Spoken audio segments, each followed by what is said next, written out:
Alors, effectivement, pour ce qui est de mon intervention, je vais essayer de m'orienter d'une manière assez technique pour mettre le cadre, pour pas qu'il y ait des gens qui soient déçus, qui se disent, ah ben, moi, c'est l'aspect plutôt technique de comment aujourd'hui on fait pour évaluer la contamination des cours d'eau. Donc, il y a plusieurs objectifs, plusieurs types de réseaux de suivi qui peuvent être mis en œuvre, mais de manière générale, comment on évalue la contamination des eaux aujourd'hui, donc d'un point de vue plutôt méthodologique, avec les limites que ça peut avoir et les pistes d'innovation. Et notamment, dans quelle mesure, finalement, ces techniques, elles sont capables de rendre compte d'une évolution, déjà d'un état du milieu, d'un état de contamination, éventuellement d'un état de dégradation biologique. Et éventuellement après, dans quelle mesure ces méthodes-là nous permettent de mettre en évidence des évolutions de la contamination ou pas. Parce que ça, c'est un enjeu fort quand on emploie des méthodes nouvelles, notamment de limitation des usages, voire d'arrêt d'usage. Comment on est capable de rendre compte de l'évolution dans le temps et dans l'espace. Donc, déjà, pour commencer, voilà, je voulais, donc, ça on l'a déjà dit ce matin, c'est pour situer un petit peu le contexte des différents processus. On voit que les pesticides, ils sont répartis dans tous les compartiments environnementaux, que ce soit l'air, le sol, les nappes phréatiques et les cours d'eau. Dans mon exposé, je vais plutôt vous parler à partir de l'exemple des cours d'eau. Donc ça concerne du coup les ressources en eau potable, mais également les écosystèmes aquatiques, aussi bien les algues, les végétaux, les micro-organismes, les poissons, etc.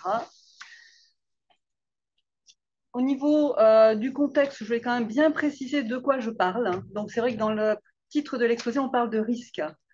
Alors, le risque, la définition, c'est quand on met en regard une probabilité d'exposition avec un danger. Donc, c'est à un moment donné, quelle est la probabilité d'être exposé à ce danger. Donc, ça, c'est souvent évalué à partir de modèles mathématiques. C'est donc un potentiel. Et on va du coup confronter par exemple des concentrations prévisibles dans l'environnement avec des grandeurs d'effets. Donc ça peut être des grandeurs sur les algues, les daphnies ou les poissons. Ça, c'est ce qui est fait au niveau de la réglementation européenne pour autoriser les produits avant leur mise sur le marché. Donc c'est une modélisation un petit peu d'anticipation. Après, le risque, on peut l'évaluer quand on a un grand nombre d'observations d'un point de vue statistique, mais ça, il faut quand même avoir déjà beaucoup de données. Et dans l'environnement, il y a tellement de facteurs confondants que ce n'est pas toujours simple. Moi, je ne vais pas forcément parler de ça. Moi, je vais plutôt parler de l'impact. C'est comment aujourd'hui on est capable d'observer sur le terrain, vraiment sur le milieu, quand on fait une mesure, euh, comment on s'y prend et finalement après comment on est capable de dire que c'est une problématique préoccupante ou pas. Donc, avec une comparaison à une référence, quelles sont les références qu'on utilise et avec des possibilités de faire des mesures soit chimiques, soit carrément d'altération du milieu, avec la difficulté après de remonter aux causes.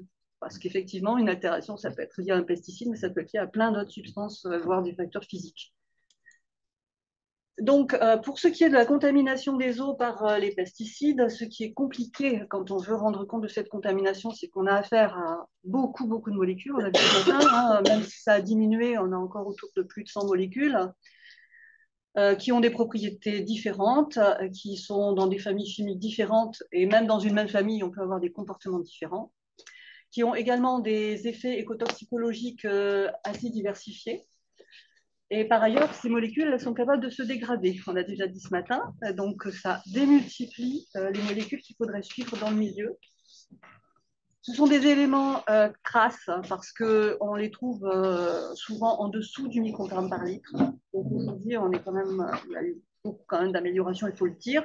On est passé de pics qui dépassaient la dizaine de microgrammes par litre à aujourd'hui plutôt de l'ordre du microgramme par litre. Mais voilà, on se retrouve avec plein de molécules en faible concentration. Et souvent, malgré tout, même si les molécules se dégradent mieux que les anciennes molécules type DDT, lindane, elles ont quand même une certaine durée de vie dans le milieu. Et du coup, souvent, on se retrouve à des niveaux de concentration faibles, mais de cocktails de molécules dont on n'a pas vraiment idée de l'effet du mélange. On avait dit ce matin, on a déjà parlé. Par ailleurs, ce qui est aussi compliqué, c'est que dans l'environnement, on a des matrices très différenciées. Et ça pose beaucoup de problèmes aussi au niveau de l'analyse. Quand on doit développer des méthodes d'analyse, on est obligé de s'adapter au substrat qu'on analyse. Donc, ça peut être des eaux, des sédiments, voire du biote. Donc ça, c'est des choses qui exigent des développements analytiques spécifiques. Et enfin, pour clore le tout, les pesticides sont des substances qui souvent sont transférées en lien avec des événements pluvieux, donc avec une dynamique de contamination très variable dans le temps, ce qui fait que ce n'est pas si simple de les mesurer. On peut souvent passer à côté, ou alors on peut surestimer si on regarde que les pics de concentration. Donc en fait, voilà, ça c'est un petit peu la problématique de la contamination. Du coup, comment on aborde ça actuellement? Donc, pour aborder la contamination, il y a différents objectifs et différents niveaux d'études. Donc, il peut y avoir les études dites scientifiques où on essaye d'expliquer les processus. Donc, souvent, là, on se place dans des conditions assez limitées dans l'espace et dans le temps, avec un site expérimental où on essaye de maîtriser à peu près, enfin, sans maîtriser, mais au moins de connaître à fond tout ce qui se passe en termes de comportement, de fonctionnement hydrologique et d'apport de pesticides et ensuite avec un suivi assez serré de la contamination. Mais on comprend bien que ça ne peut pas être mis en évidence à des échelles nationales pour avoir un suivi global des masses d'eau. Donc, plus on remonte vers la surveillance, finalement, plus on va plutôt qualifier un État, essayer de répondre aux demandes de la directive cadre sur l'eau. Éventuellement, au niveau du réseau opérationnel, on peut quand même se focaliser sur des sites un peu plus à enjeu ou à risque sur lesquels on sait qu'il y a une problématique, où on essaye de mieux diagnostiquer pourquoi, pour après mettre en place et évaluer des plans d'action. Donc, si on regarde plus spécifiquement donc, ces différentes démarches, elles vont s'appuyer sur des stratégies d'échantillonnage différentes. Donc là, très brièvement, oui, avant, ce qu'il faut prendre en compte quand on veut faire une mesure, du coup, c'est déjà bien choisir l'endroit où on veut échantillonner, parce que il vaut mieux quand même se placer dans un endroit où on pense qu'il va y avoir des contaminations, ou alors si on veut hiérarchiser, arriver à suivre différents sites de l'amont vers l'aval pour pouvoir avoir une idée de l'origine des contaminants, en fait, pour remonter aux sources. Et ensuite, il est vraiment très important de réfléchir à la fréquence d'échantillonnage et qui va dépendre de l'objectif et des moyens dont on dispose. La notion de moyens, elle est importante au niveau financier, humain, technique, de compétences. Et puis aussi, il faut peut-être réfléchir aux impacts des mesures, parce que c'est vrai que faire beaucoup de mesures, ça implique aussi beaucoup de solvants et beaucoup aussi d'impact environnemental. Donc, il y a plein de choses qu'il faut essayer de prendre en compte. Et du coup, il y a différents types d'échantillonnage. Voilà, il y a l'échantillonnage classique, ponctuel, manuel. Donc là, ça ne demande pas trop de technologie, mais c'est du ponctuel. Donc du coup, c'est une image réelle, mais instantanée de ce qui se passe. Ensuite, il peut y avoir des échantillonneurs automatiques. Alors ça, c'est quelque chose qui est souvent très peu mis en place d'un point de vue de la gestion parce que c'est quand même très cher et ça demande de la technique. Il faut pouvoir paramétrer l'échantillonneur de façon à ce qu'il, par exemple, il prélève tous les volumes passés. Donc là, on va avoir un suivi qui est plus représentatif parce qu'on va avoir une fréquence d'échantillonnage qui est plus importante. Mais bon, ça nécessite d'avoir des compétences et de disposer d'électricité, de matériel. Euh, Ces types d'échantillonnage peuvent être interprétés soit moyennés, donc on fait des cumuls d'échantillons sur une certaine période, ce qui peut donner des concentrations moyennes ou des flux moyens en fonction de la stratégie d'échantillonnage. Et on peut aussi, quand on est dans des instituts de recherche, essayer de comprendre la dynamique de contamination pendant les crues. Donc on fait du fractionné. Et là, ça permet vraiment de suivre les échantillons et donc les évolutions de concentration. Vous comprenez bien que selon le type d'échantillonnage que vous allez utiliser, vous n'allez pas du tout avoir la même image de la contamination. Et donc, en fait, après, quelle est l'interprétation qu'on peut en faire? C'est là qu'il faut être très vigilant sur les limites de l'échantillonnage qu'on utilise pour après interpréter correctement les résultats. Donc là, c'était simplement pour donner une illustration de ce que c'est un échantillonneur automatique. Donc voilà, c'est une machine qui prélève de manière automatique. Elle est asservie souvent à une centrale d'acquisition qui donne des impulsions pour que la machine, elle prélève soit à des pas de temps fixés, soit à des volumes d'eau passés fixés. Alors aujourd'hui, dans le cadre classique des suivis de la DCE, qu'est-ce qui est utilisé dans les que ce soit en surveillance ou en opérationnel, le plus souvent, on étudie plutôt l'eau. C'est le plus simple à analyser. En général, c'est plutôt 4 à 12 échantillons ponctuels par an. Voilà. Et pas forcément tous les ans en fonction des masses d'eau. Donc, on voit qu'au niveau de la stratégie d'échantillonnage, on est quand même, c'est quand même pas très élevé. En revanche, au niveau de l'analyse, on a souvent des analyses dites complètes. C'est parce que maintenant, on a quand même, il y a eu beaucoup d'évolutions sur les capacités des laboratoires à analyser des substances en faible concentration dans l'eau, des substances organiques. Du coup, au niveau de l'analyse, on est quand même sur des choses assez exhaustives. Encore que, voilà. En comparaison de la stratégie d'échantillonnage, je dirais que l'analyse, elle se situe quand même pas trop mal. En revanche, on est toujours sur des listes ciblées, puisqu'on ne peut pas faire vraiment autrement. Quand on recherche un pesticide, on doit connaître la méthode d'analyse, donc on doit savoir ce qu'on recherche. Aujourd'hui, c'est comme ça. Pour ce qui est de la mesure biologique, là, on est quand même beaucoup. Voilà, c'est quand même plus compliqué quand on veut mettre en évidence un effet lié à des pesticides dans les cours d'eau. On est encore confronté à. Enfin, on utilise encore des outils très globaux. Donc, c'est l'indice biologique général, enfin, c'est un indice IBGN qui est basé sur l'observation des communautés de macro-invertébrés, donc des petites bêtes, voilà, des petites bêtes, des larves, tout ça qui vivent dans les sédiments. Et ce n'est pas forcément spécifique des pesticides.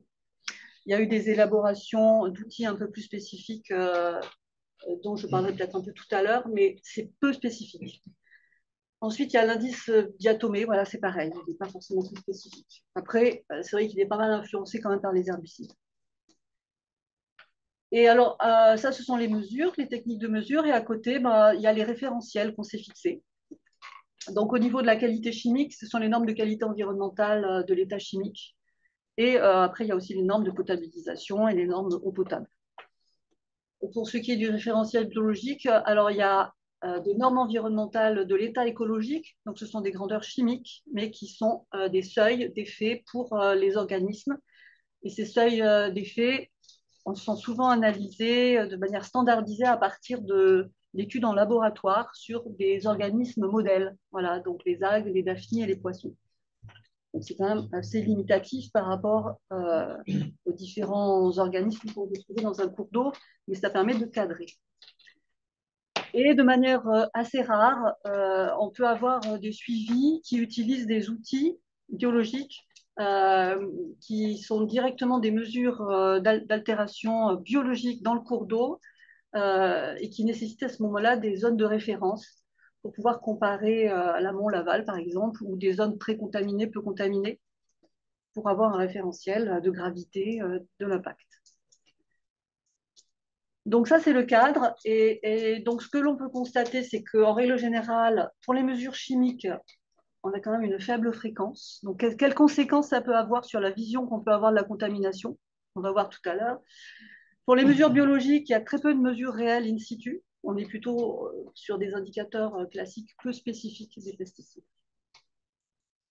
Alors, pour ce qui est de l'influence de la stratégie d'échantillonnage sur la vision qu'on peut avoir de la contamination, sur cet exemple, on voit en haut, ça se passe en Bretagne d'ailleurs, ça a été fait en 2006, donc ce n'est pas nous qui l'avons fait, mais du coup, c'est un résultat très intéressant. Où on voit un site qui a été suivi de deux manières différentes en même temps. Hein. Donc, la première manière, enfin non, ça a été suivi tous les 3 jours. Donc, tous les 3 jours, c'était quand même du ponctuel, mais c'était de l'intensif. On faisait une mesure tous les 3 jours. Et on avait cette vision-là de la contamination. Donc, ça, c'était pour l'herbicide isoproturon. Et puis, après, on a dégradé l'échantillonnage à un échantillon par mois. Et voilà ce qu'on voit. Donc, on voit bien que ce n'est pas du tout la même chose. Et à partir de là, estimer un risque, ça devient compliqué. C'est pour ça que les stratégies actuelles de la DCE, c'est quand même plus pour évaluer un état global, mais pas vraiment pour évaluer un risque et réellement suivre une évolution dans le temps. Ça, c'est lié au fait que la contamination par les pesticides est très sensible au régime pluviométrique. Du coup, il faudrait voilà, faire un suivi très, très fin, ce qui est actuellement très peu envisageable dans les suivis par les gestionnaires. On comprend bien, ce serait des fortunes dépensées à faire des analyses. Et donc, du coup, ce que l'on peut dire simplement, c'est que la stratégie d'échantillonnage ponctuel classique, elle est vraiment insuffisante pour évaluer une évolution temporelle liée à la contamination par les pesticides. D'où la difficulté dans les plans d'action. Il y a pourtant beaucoup de moyens qui sont mis en œuvre. Et souvent, on ne sait pas conclure parce qu'il suffit qu'une année, il y ait eu beaucoup de pluie ou qu'on soit tombé au mauvais moment quand on a fait l'échantillonnage. Et d'une année à l'autre, on a beaucoup de difficultés à interpréter. Donc aujourd'hui, pour essayer d'aller plus loin, alors ça, c'est des techniques qui sont un peu plus innovantes, mais qui ont aussi leurs limites, mais qui ont moins d'intérêt. C'est ce qu'on appelle l'échantillonnage intégratif passif. Donc ça consiste à mettre un polymère, donc que ce soit du silicone, soit d'autres types de polymères, dans la rivière pendant un certain temps, et ça va échantillonner au fil de l'eau sur la durée. Donc ça peut être d'une semaine à 15 jours ou un mois. Donc, c'est quand même pas un mois complet, mais ça veut dire qu'il faut échantillonner de manière répétée dans le temps. Ce sont des petits outils qui ont l'intérêt, du coup, de faire une intégration de la contamination pendant les niveaux d'étiage et aussi pendant les crues. Donc, ils rendent compte des passages des crues. Ils ont une cinétique d'échantillonnage qui est suffisante pour pouvoir rendre du passage des crues, rendre compte du passage des crues. Et en plus, comme ils sont situés dans le milieu de manière continue, ils ont tendance à pré-concentrer, ce qui permet d'aller vers des concentrations enfin, de capter des molécules en très faible concentration sur la durée. Alors, pour expliquer le principe, par exemple, ici, on imagine, donc ça, c'est le débit avec une crue qu'on a ici. Si on faisait beaucoup de suivi de manière très fine dans le temps, on pourrait avoir une vision avec les points rouges, donc des échantillons ponctuels très serrés. Donc c'est de l'ordre de 3 heures, hein, le pas de temps. Et avec l'échantillonnage passif, ben, on n'a pas des pics, mais on a des moyennes. Voilà. Et ça permet quand même de rendre compte des évolutions moyennées sur la durée d'exposition. Alors, l'intérêt de cet outil-là, c'est qu'on a un signal beaucoup plus intégratif. Le défaut, c'est qu'on n'a pas les pics de concentration. Voilà. Alors, à savoir que les pics de concentration, ils sont souvent très fugaces, ils durent quelques heures, même pas, hein, quelques minutes, ça peut aller très vite. Ça va dépendre de la taille du bassin, bien sûr. Là, on est plus dans les têtes de bassin versant. Ces échantillonneurs, en fait, ils sont. Aujourd'hui, il y en a différents types. Et ça va dépendre de la phase absorbante. C'est vrai qu'aujourd'hui, si on voulait mesurer vraiment que les pesticides, qui sont dans des gammes assez variables on dit d'hydrophobicité, donc d'affinité pour le substrat organique, on utilise plutôt les tiges silicone et les PO6. Dans le commerce, c'est plutôt les PO6 qui commencent à être utilisés aujourd'hui. Mais c'est encore tout récent et ça n'a pas forcément, je crois pas encore tout à fait été validé au niveau de la DCE parce que ça représente un type de mesure assez différent de ce dont la DCE a l'habitude. Mais c'est en cours d'évaluation. Donc, avant que vous me posiez la question, je précise qu'il y a certaines molécules qui ne sont pas fixées sur ces échantillonneurs. Et comme par hasard, il y a le glyphosate et l'AMPA. Parce que ce sont des molécules qui sont très hydrophiles, enfin, qui vont rester dans l'eau et qui ne vont pas se fixer sur la matrice organique. Mais il y a quand même des PO6 max qui commencent à être développés par certains laboratoires et qui devraient bientôt pouvoir donner des résultats intéressants.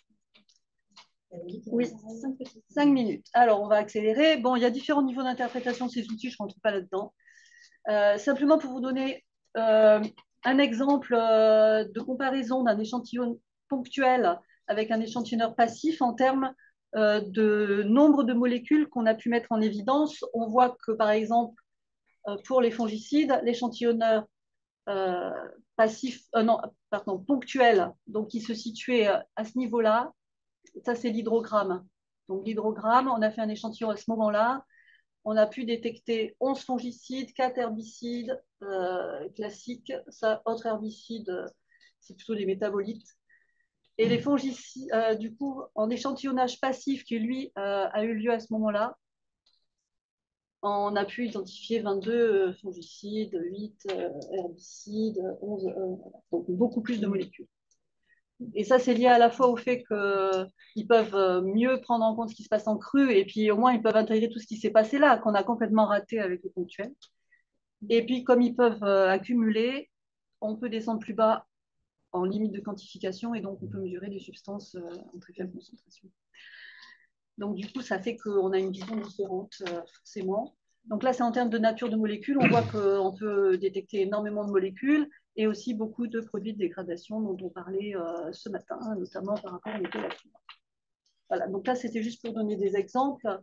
Ces outils sont intéressants pour du coup faire des gradients amont-aval ou des évaluations d'évolution temporelle et ils peuvent rendre compte de la présence de métabolites.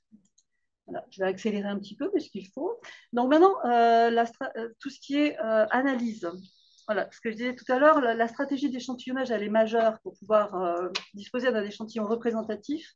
Ensuite, il faut que cet échantillon soit correctement analysé. Donc, je disais tout à l'heure qu'effectivement, les analyses aujourd'hui, elles ont elles ont été l'objet de nombreux nouveaux développements qui ont permis d'améliorer fortement le nombre de molécules recherchées. Une poignée en 88 à plus de 300 en 2022. Hein, donc, au niveau de la nature des molécules, c'est très intéressant. On a des limitations de limites de quantification. Donc, du coup, voilà, maintenant, on peut descendre en dessous du nanogramme par litre. Donc, du coup, multiplié par 1000 en 30 ans. Et les nouvelles évolutions aujourd'hui, c'est de faire de l'analyse non ciblée cette fois-ci, c'est-à-dire qu'on n'a pas l'idée de la molécule qu'on va aller rechercher, mais on va du coup disposer de spectres, voilà, des spectres de présence de molécules dans le milieu qu'on va analyser en termes de signature chimique. Donc, on ne va pas être capable toujours de dire quelle est la molécule derrière, mais au moins, on peut suivre cette empreinte. Et à un moment donné, si on veut remonter à la nature des molécules, c'est là qu'il y a des bases de données qui se développent pour essayer de petit à petit avoir une bibliothèque qui permettrait de référencer toutes ces molécules. Alors ça pose des questions, malgré tout, parce que du coup, on a des messages assez complexes à analyser. Donc, comment on les interprète Ensuite, comment on en extrait des indicateurs qui soient utilisables pour la gestion et qui soient communicables éventuellement, qui puissent être utilisés correctement.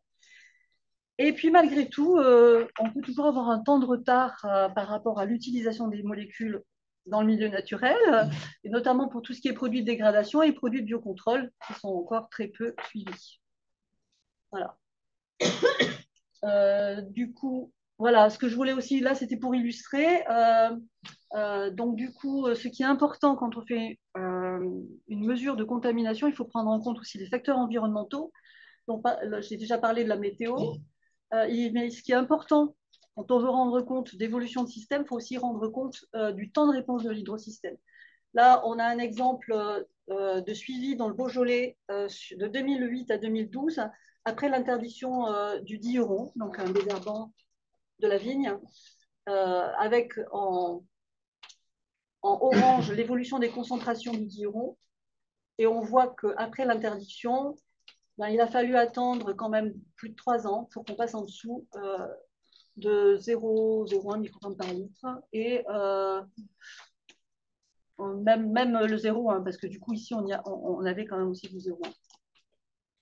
Donc, il y a un temps de réponse qu'il faut quand même connaître à minima, parce que sinon, on va se dire que notre programme ne marche pas très bien, mais en fait, c'est parce qu'on n'a pas suffisamment épuré le sol pour qu'on puisse voir les effets à l'instant T des pratiques qu'on a mis en place l'année N. Et c'est plutôt l'année N+3 qu'on peut se rendre compte de ce qui s'est passé. C'est pour ce type de milieu qui est un milieu c'est dans le Beaujolais, mais c'est quand même assez proche des fonctionnements de bassins sur socle de la Bretagne, où on a des écoulements de subsurface et de surface assez rapides. Et le deuxième exemple, c'est le fait qu'il ne faut pas négliger les métabolites ou voire les produits de substitution quand on fait des programmes d'action, parce que par exemple ici, le norflurazon qui a été interdit en 2003, on voit qu'en 2009, il était autour de 0,1 microgramme par litre, et son produit de dégradation, il était autour de 1 microgramme par litre encore. Donc voilà, c'est simplement pour dire que quand on suit une molécule, il faut la suivre de manière complète, avec ses métabolites. Et quand on change des pratiques, il faut être capable de voir comment les pratiques de substitution elles se comportent. Voilà. Et puis très brièvement, je pense que j'ai fini. Hein. Je voulais simplement dire qu'au niveau des suivis, il y a aussi aujourd'hui beaucoup de questionnements sur les outils biologiques qui vont permettre de mesurer réellement l'impact et la gravité dans le milieu. Donc, il y a tout un panel d'outils qui sont aujourd'hui en train de voir le jour. Et c'est intéressant. Alors, ils ont des niveaux de spécificité variables. On ne peut pas toujours remonter aux pesticides, mais ils peuvent alerter en anticipation de dire, tiens, il y a un problème, il faut que j'essaie de remonter aux causes. Ou bien quand on observe des concentrations en pesticides en faible concentration, on peut avoir recours à ces outils pour voir est-ce que c'est grave ou pas grave pour l'outil considéré. Voilà, en termes de structure et aussi de fonctionnement, notamment l'alimentation et puis la dégradation de la matière organique. Voilà, donc après les conclusions, je l'ai dit quand même. Excusez-moi, j'étais aussi face. Alors, on peut dire quand même qu'il y a eu de nombreux progrès depuis les dernières décennies, notamment en analyse, mais aussi en échantillonnage. Mais les nouvelles techniques d'échantillonnage, elles commencent tout juste à diffuser là, pour les suivis de surveillance. Elles sont plutôt utilisées encore en termes de recherche, mais maintenant un petit peu dans les programmes PSE, on en voit. L'importance d'ajuster la stratégie de suivi à l'objectif et aux moyens dont on dispose, mais être conscient des limites qu'il y a derrière. Les échantillonneurs passifs, du coup, offrent des perspectives intéressantes quand on veut essayer d'évaluer des plans d'action. La gamme des molécules échantillonnées et calibrées pourrait être renforcée, mais ça, c'est des choses qui sont en cours. Et on peut dire que les analyses non ciblées, ça peut être quelque chose d'intéressant, mais à mon avis, ça nécessite de bien réfléchir à comment on va utiliser ces données. Et pour ma dernière diapo, voilà, être conscient que quand on fait un suivi de contamination, il faut avoir aussi en tête d'autres facteurs environnementaux qui peuvent influer le signal et pouvoir aussi disposer d'outils biologiques pour compléter l'interprétation. Et enfin, travailler avec les acteurs locaux, à la fois pour mettre en place les dispositifs de suivi, parce que je pense que c'est quelque chose d'important de les impliquer et de les responsabiliser dans ce suivi.